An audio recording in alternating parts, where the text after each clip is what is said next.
Avec Toji qui nous a montré encore une fois qu'il n'attendait à recevoir de personne et Nanami qui débarque en mode super tonton, l'épisode de cette semaine de Jujutsu Kaisen a encore été une masterclass. Franchement, très bon épisode. Salut les potos, on se retrouve aujourd'hui pour la revue de l'épisode 12 de la saison 2 de Jujutsu Kaisen.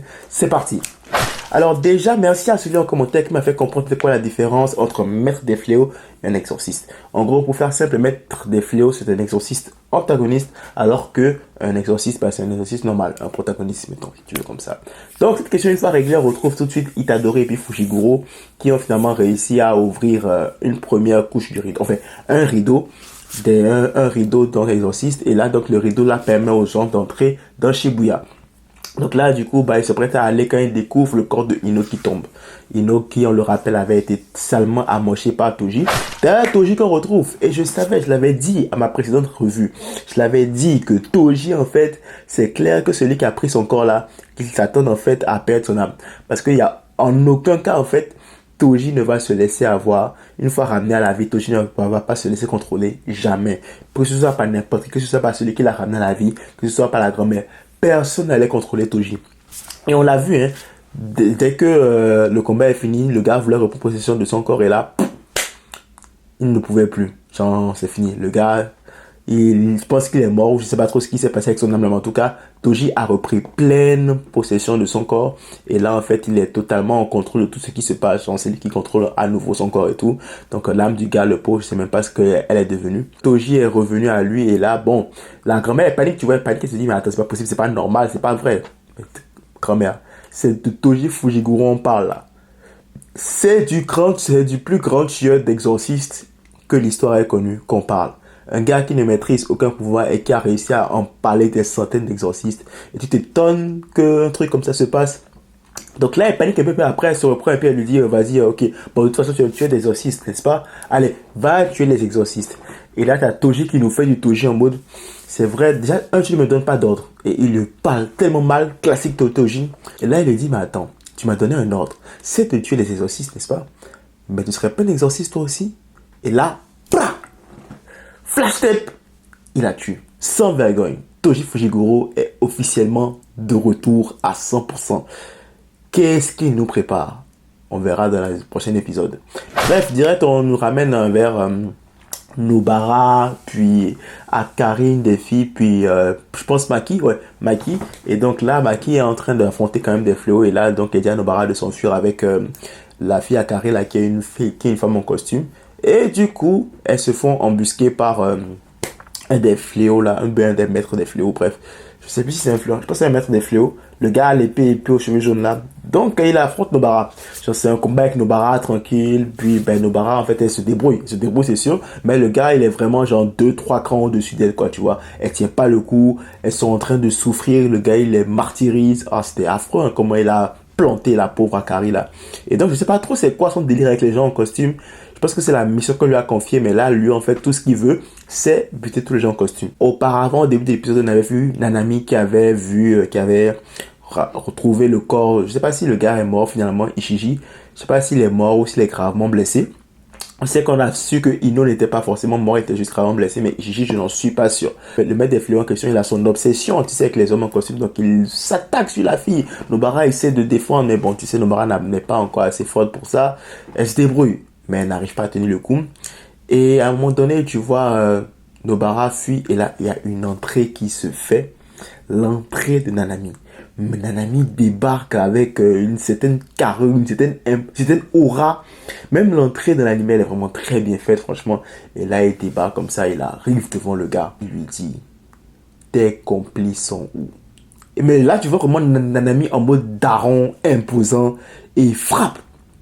Il frappe le gars. Et il frappe vraiment en mode daron, genre il frappe en reposant la même question. Tu sais, quand ton daron te frappe et tout là, puis il te pose chaque fois la même question. Tout ce qu'il sort de sa bouche entre deux coups, c'est la question qu'il t'a posée auparavant à laquelle tu n'as pas répondu. C'était exactement ça que Nanami faisait. Il le frappait, puis il demandait où sont tes complices? Vous êtes combien? Ils sont où? Et à chaque fois, le gars ne répondait pas. Donc, il le refrappait encore, jusqu'à ce qu'à un moment donné, il lui pose une autre question. Les gars en costume là, qui sont morts et tout là, c'est toi qui les as tués, c'est ça? Donc là, je pense qu'on a la confirmation en fait que Ishiji est mort. Je pense. Bref, donc là, Le gars, en fait, il a senti la pression. Déjà, les coups, ça lui faisait mal. Il a senti, en fait, la force des coups. Et là, quand il voit que Nanami lui pose la question, il sait qu'il va dire la vérité. Il sait qu'il va dire que c'est oui. Et donc, lui-même, je pense qu'il se rend compte que il est foutu. Je pense qu'il se rend compte que c'est mort pour lui. Parce qu'il a vu le coup de pression que Nanami lui a mis. Genre, la force des coups de Nanami, c'est pas n'importe quoi, ce gars. C'est pas n'importe quoi. En plus, ce gars, je pense qu'il maîtrise une sorte de acquis de l'armement en mode, il n'est pas blessé, il n'est pas entaillé. Le gars essaie de l'entailler, le gars essaie de lui porter des coups. Rien n'a marché. Donc là, en fait, Nanami nous a montré, ne serait-ce qu'un million quand même, de ce que c'est qu'un exorcisme de classe 1 quand même. Et c'est pas du tout de la blague. Alors oui, on l'a vu, ça trouve qu'aux gens pensaient que c'était le plus fort et tout, mais il faut pas oublier les exercices du niveau de Nanami aussi. Nanami aussi, il est fort. C'est bizarre parce que je ne me rappelle pas que Nanami était aussi fort de la saison 1. Alors oui, j'avais vu un peu avec le combat avec Itadori contre Maito, mais bon, je suppose que c'était juste une entrée en matière. Mais là, on voit quand même un début de la force du gars, en fait. Déjà, ça paraît comme un putain, il est énorme, Nanami. Il est énorme. Le gars, il sait, le gars, il a compris. On a tous compris que le gars, il est de la merde, il est en PLS. Et il sourit en pleurant. Limite, il pleure, il sourit, il dit, je suis désolé. Il sait qu'il est foutu. Et là, Nanami lui fout un point qui, ma foi, m'est familier. Je ne sais pas si vous, ça vous a pas dit quelque chose, mais ce point-là ressemble presque trait pour trait au point que Gon a foutu à Pitou. Vous vous rappelez le dernier point, le dernier coup de poing, là, le dernier John Ken que Gon a foutu à Pitou après l'avoir enchaîné à mort, là, l'ultime coup de poing là. La pose, c'était presque exactement la même chose. Donc là, Nanami donne l'ultime coup de poing, explose le mec en question, le maître des fléaux, si je l'appelle comme ça, qui, je pense, bon, est mort, hein, c'est bon, c'est fini. On n'en parlera plus, hein, on n'en parlera plus. Et voilà, quoi, Nanami est venu en mode tonton, il a géré la situation. Puis là, il dit carrément à Nobara, écoute, à partir de là, c'est plus la blague. Les choses sérieuses commencent et donc là, il va falloir forcément des exercices de classe 1. Sinon, on va pas s'en sortir. Donc, prends Akari et dégage de là. Ok. Donc là, les choses sérieuses commencent et là, Toto Nanami est là. On pourra compter sur lui, ça c'est sûr. Pour finir l'épisode, on va sur notre ami Mémé qui avait eu la visite de maître de fléau qui apparemment était supposé très très très fort. Mais bon, elle a disposé de 3 mouvements. Ça montre que là, qu'elle est stylée, la meuf, qu'elle gère de malade. Et elle fait la rencontre de Geto, elle rencontre Geto. Et là, je me dis, attends, mais il n'avait pas la lisière du supplice, lui. Est-ce que ça veut dire que la lisière, c'est bon, elle a pu contrôler Gojo à 100%, donc il l'a prise avec lui, parce que je pense qu'il était supposé rester en arrière pour surveiller la lisière du supplice, le temps qu'elle finisse de processer l'information Satoru Gojo. Donc, a priori, si on voit Geto là, c'est que clairement, en fait, la lisière, c'est bon, quoi. C'est bon, c'est calé pour Gojo. Donc là, on le voit avec Mémé. Déjà, je sais même pas comment est-ce qu'il fait pour se retrouver là avec Mémé, en fait.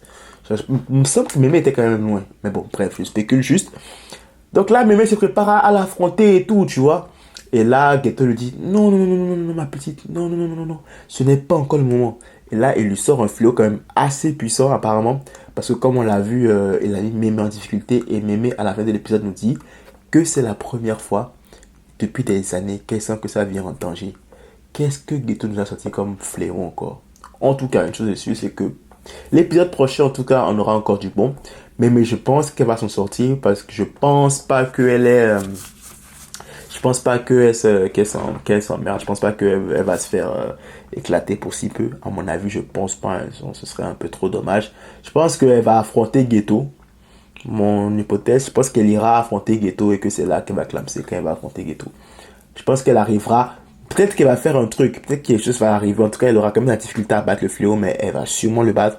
Mais je pense que elle mourra pas là. Elle mourra sûrement face à Geto. Ou un truc comme ça. Ouais, elle mourra peut-être pas, si ça se trouve. Mais bon, on verra. Encore une fois, très très bon épisode, rien à redire, les détails techniques géniaux, l'animation est belle et tout. Genre, je prends du plaisir à regarder cet épisode. Et en vrai, j'ai vraiment hâte à chaque semaine au prochain épisode. Tellement c'est bien. Tellement c'est génial. En tout cas, franchement, pour le coup, ce arc-là, c'est du bon. C'est du bon.